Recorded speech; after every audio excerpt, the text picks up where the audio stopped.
You're watching Ballerina Badass. My name is Georgia Reed, and today I am here with my bestie best friend from college. We went to Butler University together. This is Jen Sydor. Not only has she danced with professional ballet companies, but she's also toured internationally with famous musicians, and she currently dances with the Metropolitan Opera House in New York City.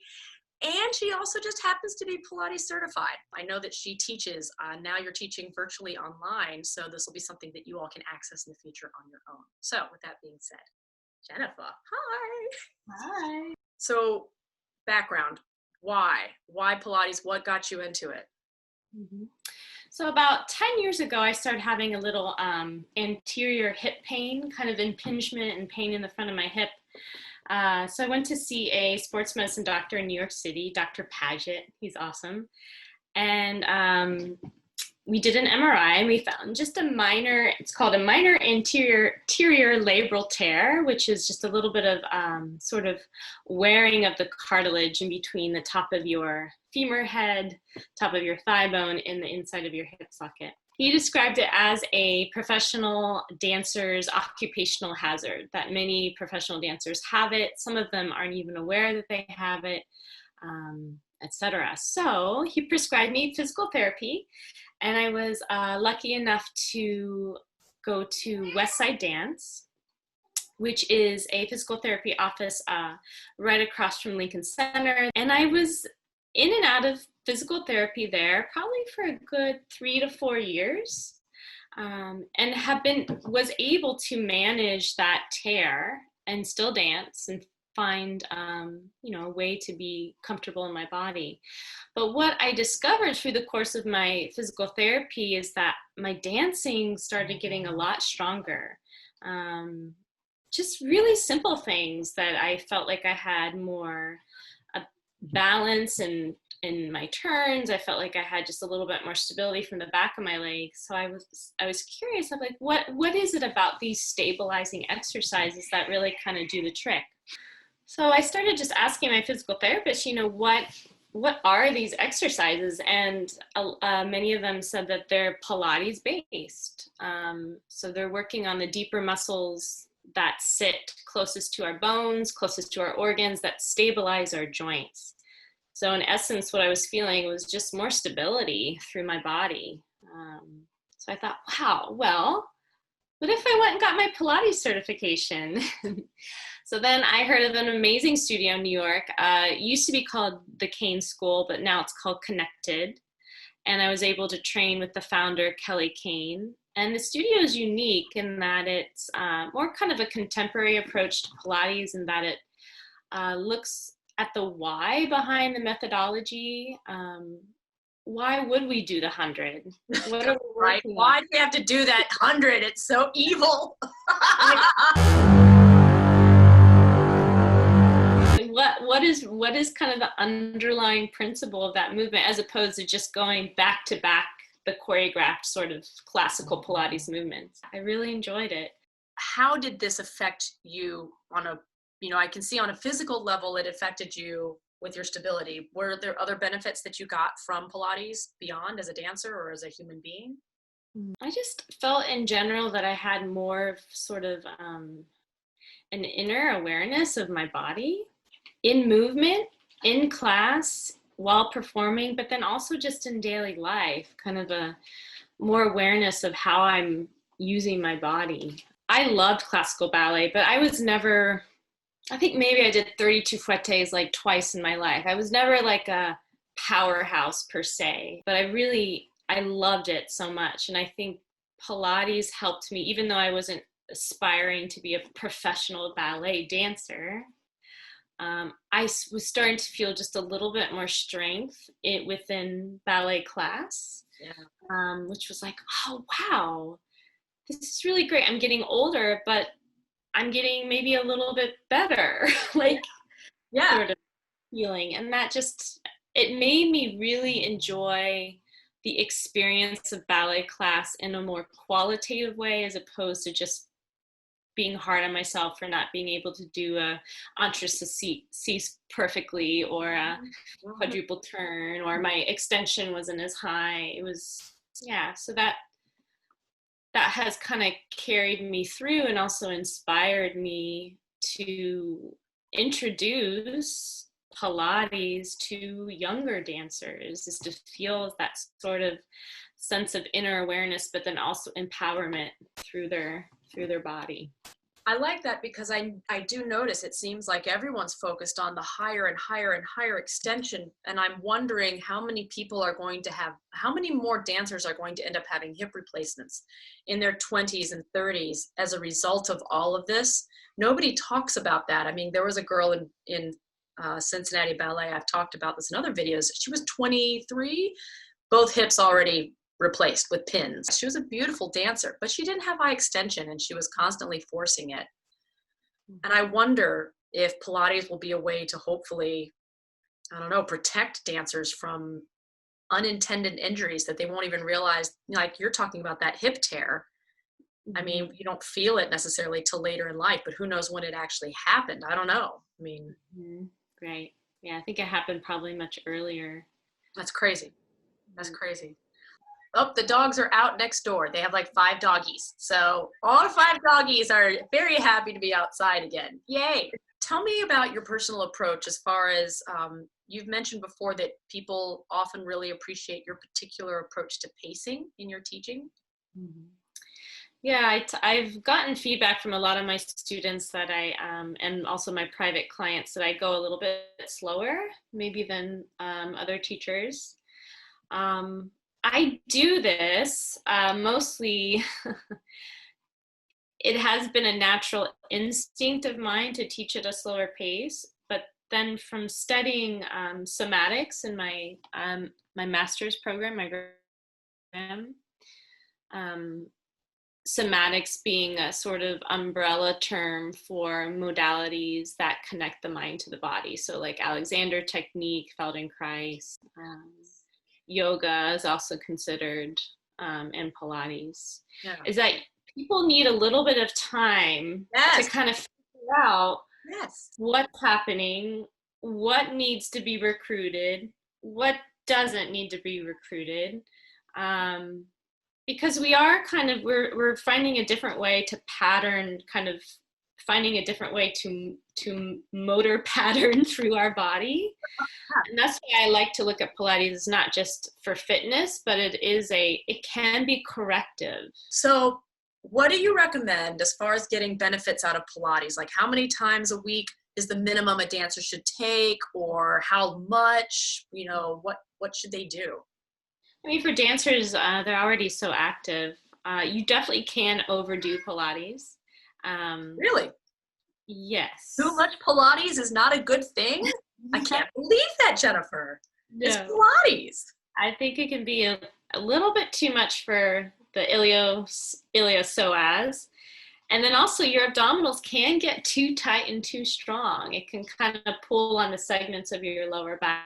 So I think like any sort of modality, balance is key. I would say at the most for really anybody or a dancer would be 3 times a week. Okay. And for a dancer, because they have such fine-tuned muscle memory, I think twice a week, 2 hours a week would make a difference. Yeah, obviously if you want to see a little bit more of a difference, you can do more. But even, you know, when I've gone to physical therapy, a lot of times they don't want me to do those exercises every day. They either want me to alternate certain exercises or only do it 3 times a week, etc. You're telling dancers who are watching this and non-dancers, please pay attention to what Jennifer, the certified Pilates instructor and professional dancer, has just said, which is a couple times a week will get you some great benefits. This is not something that you have to do 2 hours every day of the week, or else you're not doing it right. It's like, that's, I hope, a relief for all of us to hear. Would you be willing to show us a couple of sample helpful Pilates thingies, and I will try to do them, and then you can tell me what I did wrong afterwards? Yes, I can show you. We'll do a few little cells of movement. We'll do kind of a quick and dirty, low abs, pelvic stability. We call it hip differentiation series. And then we'll do a very quick side series, which is my favorite for dancers. No hundreds. Are you going to give me the, thank you, God.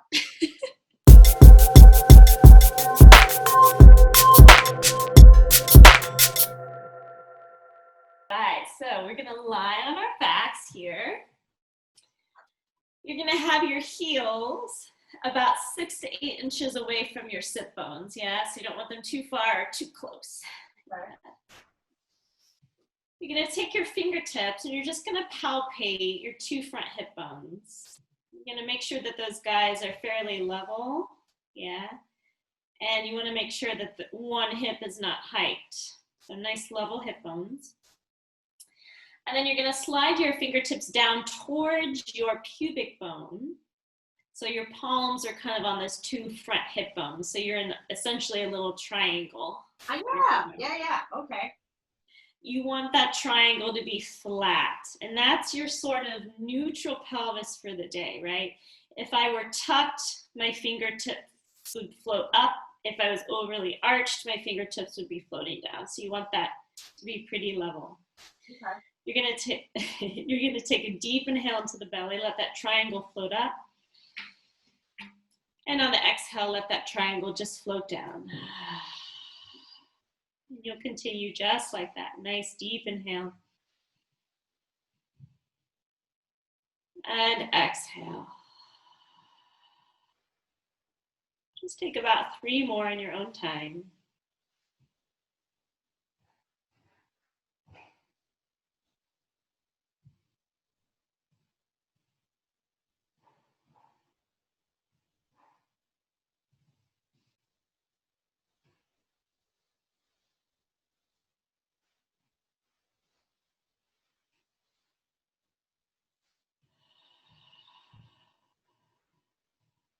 Good, and on your next exhale, you'll let that belly hollow, and you're gonna engage your lower abdominals about 40%. So you haven't changed in that triangle. You're feeling a sort of, not necessarily tightening, but a little bit engagement in between those 2 front hip bones. We're just gonna hold that. Meanwhile, you haven't done anything funky in your pelvis, right? You're feeling the lower abdominals. And this is essentially what we want to simulate when we're standing, when we're dancing, right? We don't want to do bar tucked under. We want to find that nice neutral pelvis to recruit. Good. Moving on to a little hip differentiation. You're going to take a deep inhale into your belly. On the exhale, draw that lower belly in, engaging the lower abs about 40%. You're just going to drag your right leg up to tabletop. You want to think about that knee going right over the hip. Good, nice. And you'll drop it down with control. And we'll just continue to alternate on your own time.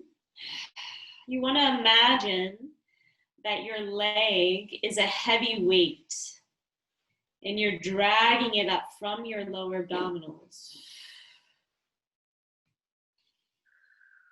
You're welcome to keep your hip bones or your fingertips on your hip bones to make sure that the pelvis is not moving. The bones of the pelvis are staying nice and still. And this feels like a fairly simple exercise,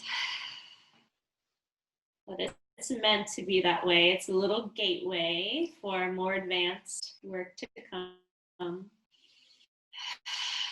You'll pause with whatever leg you have up, and then you'll bring the other leg up to meet. And here we are in tabletop, 90-90. Good. Let's actually just reach those fingertips up towards the sky and just add a little bit of length through those arms. Without moving your left leg, you're gonna drop your right thigh down a few inches from the whole thigh. And then exhale, drag it on up from that lower belly. Good, nice. And you can continue on your own time.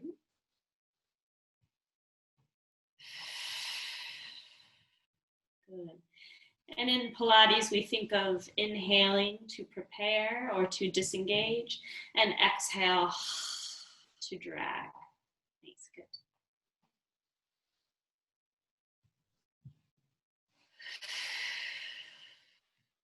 Good, that's it. And one more time. Beautiful work, good. You're gonna squeeze those inner thighs together and you're gonna drop both thighs down a few inches. And then exhale, dragging the legs on up. Good, nice, beautiful. And you'll continue on your own time. Here's our little hip differentiation at play. Moving those thigh bones nice and easily within the pelvis, without that pelvis moving.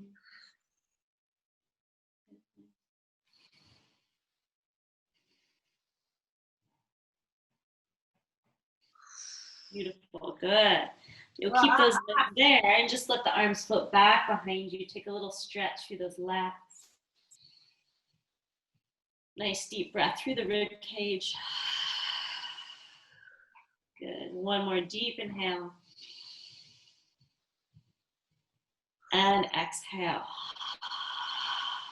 You're going to inhale to prepare. And exhale. Take a nod and a curl where you reach those fingertips forward. Good, nice. We're going to place the hands behind the head. Let the head be heavy in the hands, yeah? And then curl up a little bit higher from the ribs. Good. Opening those thighs, you're going to drop that right thigh down a few inches and drag it on up. Good, very nice.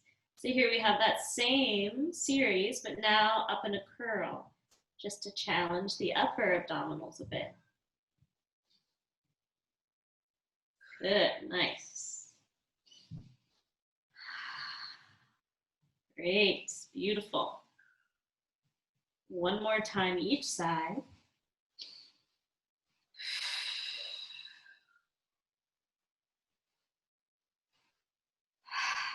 Good, keep those legs on up, squeezing those inner thighs together. Let's take drop of both legs down, deep inhale. And exhale, drag.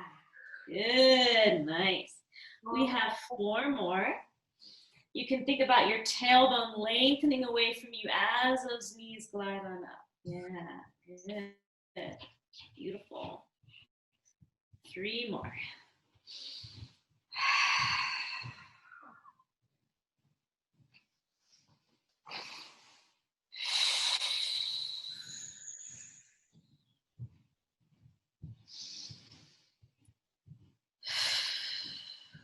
Good, very nice. And rest that head down, bringing those knees in towards the chest. Good, very nice. Okay, good. Moving on to a few other little exercises here. We're going to bring those legs into tabletop, and you're going to open your knees. I call this froggy here. So here we are in external rotation. Go ahead and take your fingertips and just feel the kind of the creases of your hips. Those guys should be pretty soft, yeah, and you're, again, reinforcing that neutral position here.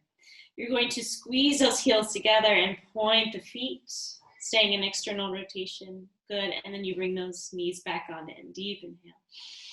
And exhale, lengthen, working through those feet, good, and bring it on in. Nice, relaxed hip flexors, good. And you'll continue to go on your own time, good, nice. Squeezing those heels together. Beautiful. That's it.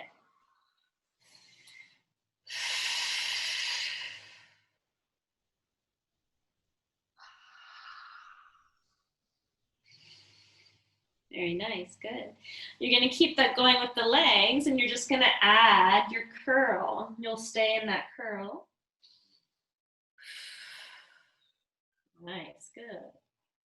And you're doing this beautiful jiffy. I often guide students to move as if you're moving through thick molasses. So there's a little bit of resistance as you go. Good, and even a little resistance coming back. Nice, beautiful. Good. The belly sinks as those legs go out. Good, nice, beautiful. Very nice. Good. We'll go ahead and pause out with those legs, squeezing those inner thighs together, and release those fingertips. You sneaky snake. Are you doing I'm not gonna do it. This would be our 100 position. And then you'll bring everything on in and relax. Good. Thanks. We'll do just one more little exercise here. Again, I'm kind of doing a little mishmash of things. Kind of like just a little short circuit, just so you can feel a little warmth in the belly. We're gonna do double leg stretch, which was one of my favorite ones. So for this exercise, you can imprint the spine to protect the lower back, yeah? Fingertips onto the knees, take a deep inhale, and exhale, you're gonna curl into a high little ball, imprinting that lower back. Stretching the arms and legs long, good. And take care to not let the arms go behind the head, but staying in the peripheral vision. Circle the arms around and bring those knees on in. Good, we inhale and exhale around. Good. Inhale, stretch. Exhale around. Nice, good, inhale. Exhale. Inhale. Exhale. Good. 4 more. Inhale. Exhale. Curling up from those ribs. Exhale. Last 2. And nice. Last 1. Beautiful. And rest that head on down. Good. Nice. So actually transition this up to sitting. Sorry, I keep adding on. It's just starting to feel nice. We'll do one more little exercise, which is also one of my favorites. It's called roll-ups. I'm sure every dancer has probably done a version of this. So you're gonna bring those fingertips up towards the ceiling. Good. Taking a deep inhale, arms float back behind you. On the exhale, nod and curl. Start pressing the backs of those thighs down. Whew. You're gonna come on up to sitting. Nice, good. We'll come up to a nice long spine.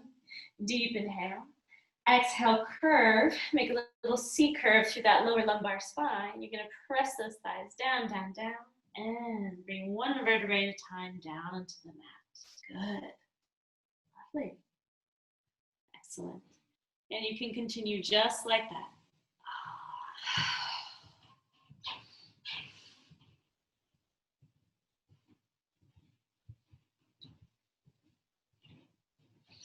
If you'd like to make it a little bit more difficult for you, yourself, you can bring the arms on up. The arms will stay there. Yeah.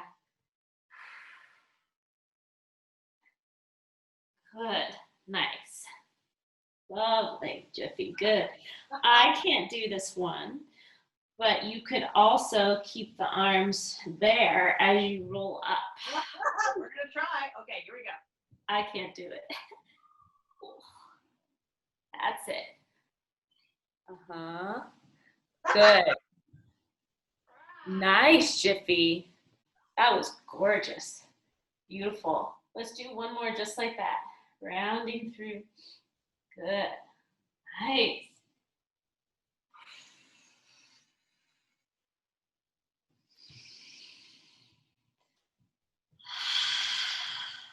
Good. Ooh, yes. Look at that. Gorgeous. Nice. Beautiful.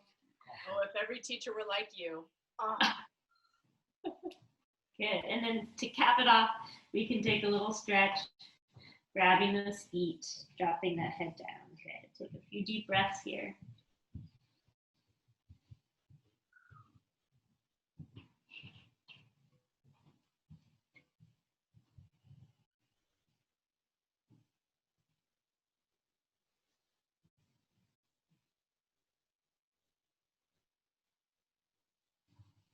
Good. Nice. Okay, great work, Jiffy. Beautiful.